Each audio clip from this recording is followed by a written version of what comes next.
in that. And I lasted about 2 hours. I couldn't last the whole time, I have to be honest. And as far as we are able to determine, and I'm just speaking epistemologically here, we fully support Andy's story, and we fully support his own intention in order to release the story to the world, and he's only told a tiny part of it so far. And what's really interesting here is that this dovetails fully with Arthur's personal experience, to do with time travel, to do with wormholes, to do with the relationship with activity on Mars, and a whole complexity here that's very hard to swallow, but it's extremely important to understand. And I just wanted to add our own support to that, and this is something else that we'll pick up and roll with later, because it's way beyond the scope of this conversation. Okay, but I had a conversation today with one of our whistleblowers, and he actually was not, he was talking about the amount of radiation on Mars and questioning... No, he wasn't. He was talking about the radiation in the Van Allen belts. No, he actually also talked about the radiation on Mars, and I was asking him about that, and I said that the bases were underground. Is there radiation on Mars in excess of what we have, for example, here on Earth? Because of what I was doing there, I wasn't even focused on thinking about those things. I simply was going there for an hour, it sounds strange, for an hour meeting, and then I'd leave and come here. And so, for me, because of the way my life's been like this forever, you know, it's nothing was unusual. I didn't even think about things like that, whether there's a radiation or not. Those things were just handled by the way the system was set up there, or is set up, or will be set up. I don't even know what time period it is now. That's another subject. But well, you had physiological reaction to having gone through that process, isn't it? Yes, right? yeah. That's another thing, because of the kind of like jet lag kind of thing. There was medicine that I was taking that when I quit, I actually forgot about, because everything happened so suddenly when I quit that it was not available any longer. But that's another subject again. All stuff to be, yeah. Earlier at the start of this conversation, Arthur made a joke and said that he ran away. This is not true, and I didn't want you I didn't want that to be misunderstood. It was after a disagreement at work. You basically handed in your notice. It was kind of it was not even a disagreement. It was a conflict. It was just I got very tired because things were becoming more and more restricted in my life, to the point of where I could no longer even call my friends or email my friends, and instead of just trying to sit it out and go through all the massive paperwork and things and waiting, I just decided, you know, I would make the decision instead.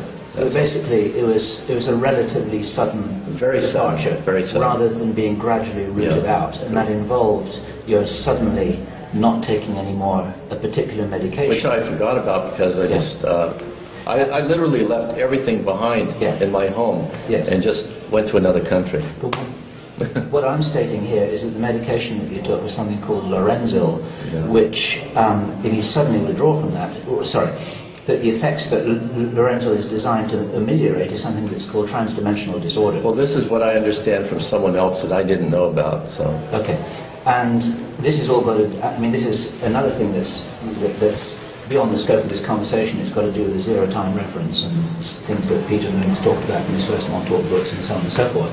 But the body gets very disoriented when it's going through jump gates or jump rooms or whatever it is you want to call these things. And there's a certain medication that one has to take in order to ameliorate that. If you suddenly withdraw from that, then you're in big trouble.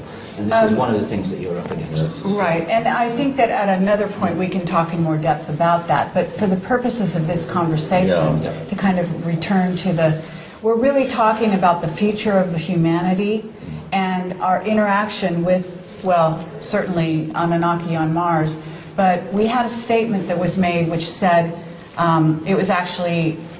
it's been said to us by Robert Dean and also some other whistleblowers, that the Anunnaki are running things from behind the scenes here on Earth. And I wonder if you, Alfred, would address that at all. Or trying to. Right. Well, certainly, I've heard that there are various. That is to take a model of how decisions are made here on Earth. There are various models which have some evidence for them. One model is a more drastic model than the Anunnaki model, and that involves whether or not this is a true model or is a model based on disinformation. Involves the existence of a reptilian race in the fourth density, that is one more density up from us. They have more control over time, and that density has been behind the phenomenon of alien abductions.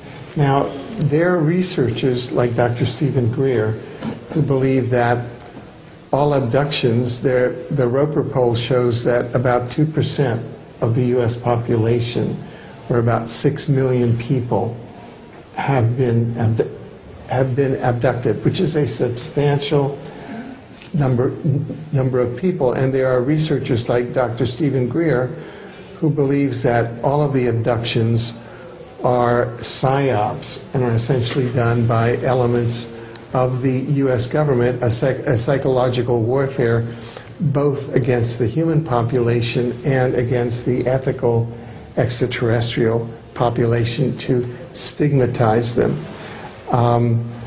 Whether or not that's true or not, there's certainly evidence that both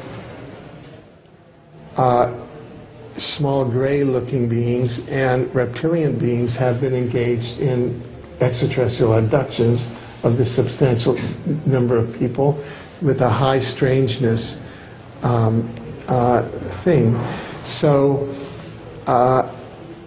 and these have been with secret contracts.